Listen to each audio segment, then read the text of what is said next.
them armed and ready to march within 2 weeks. But my lord, there are too many. They cannot all be armed in time. We don't have the means. Build a dam, block the stream, work the furnaces night and day. We don't have enough fuel to feed the fires.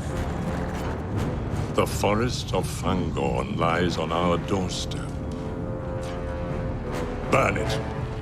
Yes. You heard that old saying, life imitates art. Well, Amazon Prime put that to the test. They followed in the footsteps of Saruman and leveled some UK farms in order to build their future Shepperton Studios. But the history of havoc for Rings of Power isn't new. Back in August of 21, Prime told all New Zealand workers just 20 minutes before their announcement that they were pulling up stakes and heading to the UK. And now in this last week, Auckland Film Studios, upgraded at taxpayers' expense for Amazon Prime, is being sold. You got hundreds of craftsmen, hundreds of artisans are now out of work for over a year and a half. And now the studio that their lives depend upon is gone. I guess that's just the way Amazon rolls. And that is exactly why we fight.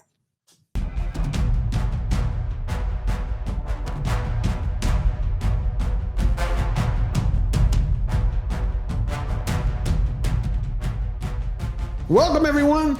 I hope you're having a great day. My best to you and yours. You know, this last week, it feels like grab the bulls by the horn week, because once again, we're going to drive into the muck and unmask Amazon Prime and show everyone who they are exactly. And let everyone understand how it is that they lost the love of New Zealand and all the audience, all the citizens of the Kiwi nation for the Rings of Power series. You know, what you do in life tells the world who you are. It doesn't matter if it's personal or professional, whether it's a mom and pop business or media giant or a tycoon. Actions reflect values, and Prime has shown its true colors. They take those corporate values right into their productions, informing everyone that Amazon Prime is unfit to adapt Tolkien's Legendarium. Hell, if the professor were alive today, they wouldn't be fit to lick his boots. At the spur of the moment, to move production to New Zealand, it is put, or move production to UK, it has put New Zealand in a pinch. This is the headline of the show. Auckland City Council is selling the studio that Lord of the Rings was filmed in for the last 2 years. You want to think about how much the people paid for this out of public taxpayer money. Do you think some vendors, some people that worked on Rings of Power Season 1, do you think they took the job at the rate that they accepted based on a potential promise of multiple seasons? Yeah, I know vendors who invested in a lot of their own things. Home office equipment, 3D printing equipment, people who invested in a lot of materials because they thought, I'm going to be using these materials for the next 5 few years. 10 years. That's what they thought. But you heard that there for yourself. And before we get to the source, if this is your first time here, I invite you, take a second and push the subscribe button down below and join George the Giant Slayer and help us grow. Now, we go to Stuff Magazine in New Zealand. Auckland Council is set to sell its West Auckland Film Studios, one of the cornerstones of the city's screen industry. The Henderson Studios were granted $30 million by the government in 2021 for an upgrade, weeks before Amazon announced it would end production there of its Lord of the Rings spinoff. Wow. Well, that's just Amazon for you. But I always give you the facts. We have to put that in context. That is this week, and that's the tail end of the relationship between Amazon Prime and New Zealand. It's not how it was in the beginning. Oh, in the beginning, like any relationship, you know, whether it's personal or business, it's always something brilliant. It's always filled with poetry and flowers and sugar words, where Amazon and J.D. Payne and Patrick McKay, they promised New Zealand the moon. They're like, this is a picture-perfect paradise where we can shoot Tolkien. As we searched for the location in which we could bring to life the primordial beauty of the Second Age of Middle-earth, we knew we needed to find somewhere majestic, with pristine coasts, forests, and mountains, that also is a home to world-class sets, studios, and highly skilled and experienced craftspeople and other staff. And we're happy that we are now able to officially confirm New Zealand as our home for our series based on stories from J.R.R. Tolkien's The Lord of the Rings. That's what showrunners J.D. Payne and Patrick McKay said, but the two Don Juans weren't done. They sent one more sugary wet kiss. We are grateful to the people and the government of New Zealand and especially Auckland for supporting us during this pre-production phase. The abundant measure of Kiwi hospitality with which they have welcomed us has already made us feel right at home, and we are looking forward to deepening our partnership in the years to come. That's from an Amazon press release in September of 2019. How quickly things change. But I said, it's like any relationship. It's all sweet and sugar in the beginning. It's that honeymoon phase. They wanted to do anything for New Zealand as long as they got what they wanted. But then they hit the rock. See, any relationship worth its salt has to be tested. And Amazon Prime is no different than any two-timing Tinseltown celebrity. They're all mayflies who fall in love at the slightest wing. They're fickle Freds. They're always looking for greener pastures at the slightest sound of thunder or a better offer. Do you think Prime once even considered what would happen to these people? And now they have to cut their losses and sell it to any private investor who will take the space. The government granted the studio $30 million of taxpayer money. This is just another casualty in the wake of the billion-dollar massive TV enterprise that is the Rings of Power. Casualties. They call them casualties of the Rings of Power. Do you think Professor John Ronald Reuel Tolkien would right now, if he were alive, be happy that a company was producing a work in his name and it was destroying people's lives? Think about it. Not only are they perverting his legendarium, but they're also ruining careers. Think about all those artisans, right? They had to meet requirements. They had to spend thousands of dollars in order to tool up and work with Prime. These are people that are laborers. They're craftspeople, and they're very skilled day laborers with the most amazing experience in the specific wheelhouse of what they do. And none of them have jobs anymore. Yeah, there's a professional people who, instead of doing carpentry and designing swords, are now trying to drive Uber just to make ends meet, just picking up things on the side because they no longer have a show there.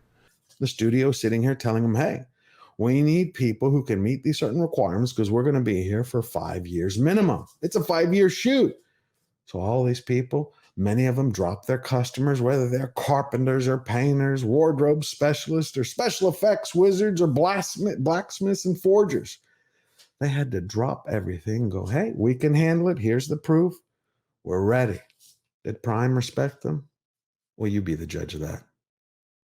New Zealand reacts to the shame of losing Amazon's Lord of the Rings megaseries. That's from Variety on August 13th of 2021. Crew in New Zealand were informed just 20 minutes before the decision was announced on Friday morning local time, Thursday afternoon in the U.S. Yep, that's exactly how much Amazon Prime respected all those people. And I don't know any of those vendors, but you know what?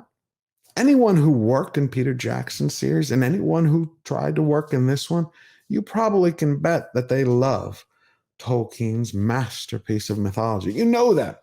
To dedicate that much time, to put their talent and their craft and their skills to use, they have to have passion for the professor's works. They just have to. And Prime repaid them just like every other corporation does. But that shouldn't surprise you. I mean, we've come to an age where you can't really tell the difference between Hollywood studios and a seminary. I mean, a long time ago, the Hollywood studio system would produce entertainment for the masses. They'd bottle magic in order to give everyone, their customers, a few hours of escapism. And then you had seminaries. They would produce pilgrims who would go out on a path of faith. Well, now you have Hollywood studios are putting out ministers that do nothing but preach, and they end up being the worst offenders. And Amazon Prime has failed every moral and ethical test. They are unworthy to carry Tolkien's mantle into the future. There was a time when Saruman would walk in my woods, But now he has a mind of metal and wheels. He no longer cares for growing things. Think about it. They epitomize Saruman in every aspect, his metal and iron machinery. ITV in the UK did an undercover investigation of Amazon about a year ago. And watch this.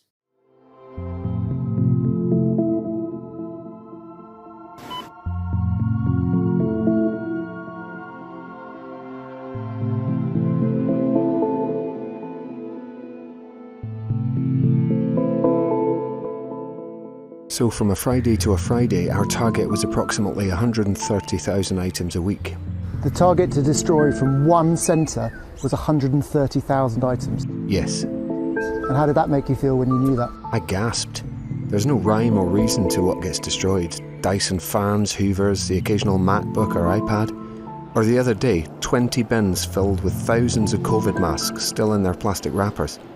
Overall, I'd say 50% of all items seem to be unopened and still in their shrink wrap. The other half are returns, but in good condition. Do you see that?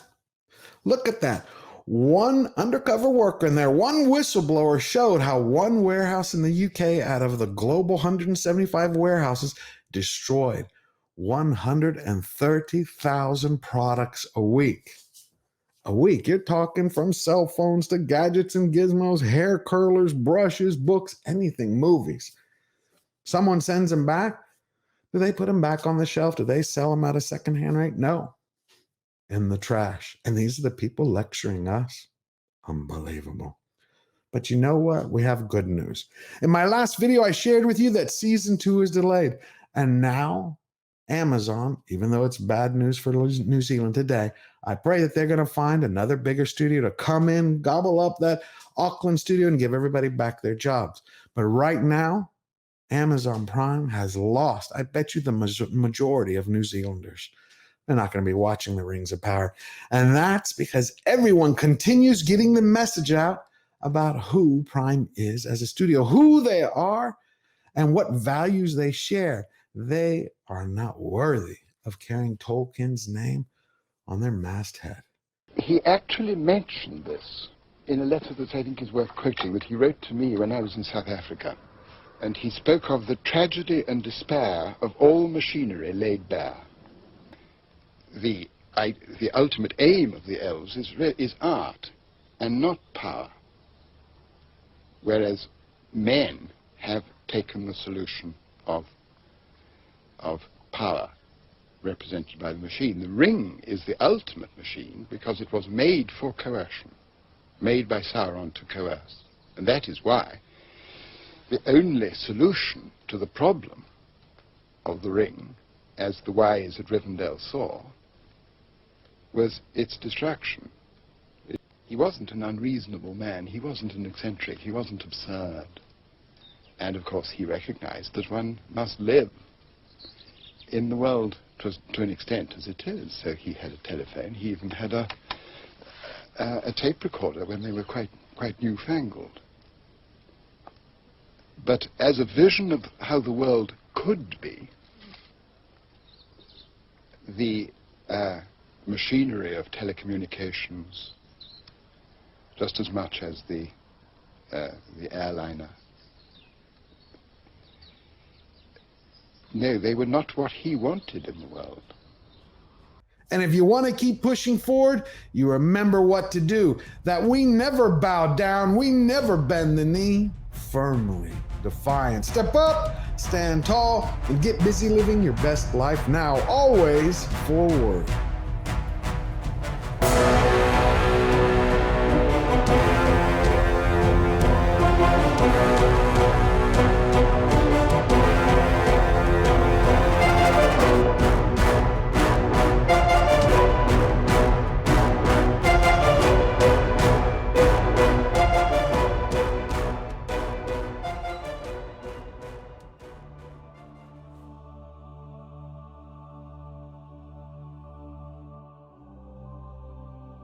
Do you know one of the things that Amazon lacks? I was thinking about it, is they lack as a corporation guilt, shame. I mean, even individuals in there, Think about it. They have to work on this production day in and day out. And yet, has any one of them stood up and said, no, what they're doing is a perversion? They are not only destroying lives in the real world, like we just talked about in New Zealand, they're destroying a work of literature, a masterpiece of mythology. Well, it reminds me of a time when I was 23 years old and I had broken up with a girlfriend. I went to my grandmother's. I walked inside and she's sitting there on the couch watching her Discovery Channel because she loved animals, 24 hours a day. She sat there. You could smell from the outside that she had cooked a red snapper. She's sitting there and she's eating it. And we're talking about the animals. I'm like, can we turn it on something else? Like, no, my animals.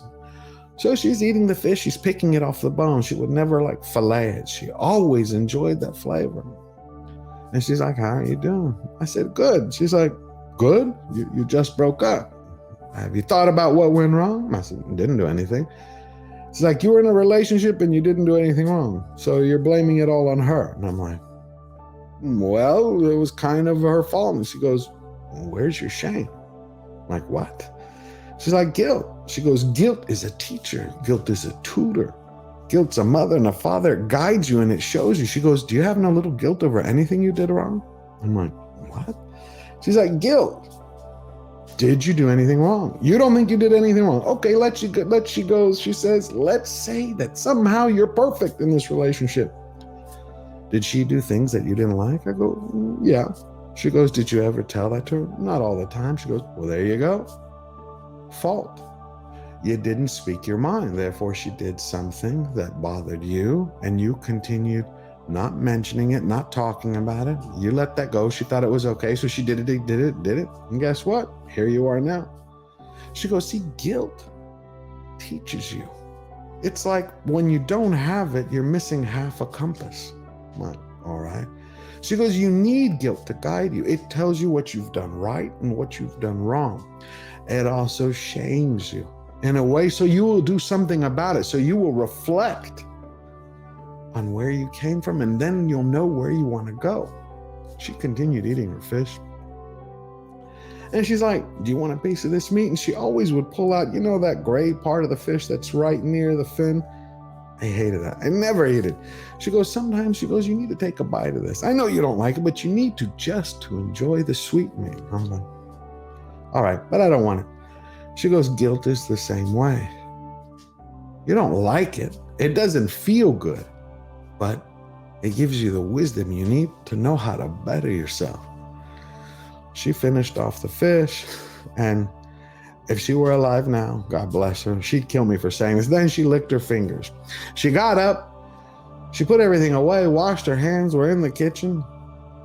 And she says, I fear for the day that you live in a society where people or businesses, they have no guilt or shame. I go, why? She goes, I hear every day they say, stop feeling guilty for this. Do whatever you want. Don't live in shame. Whatever you feel is okay. Whatever you feel is right. Whatever you feel is fact. She goes, that's crazy. Nonsense. She goes, it isn't. Guilt guides you.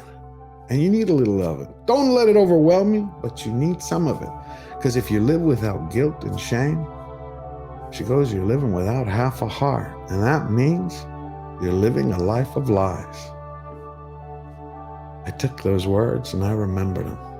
To live a life of lies if you don't have just a little bit of shame to reflect on what's right and wrong.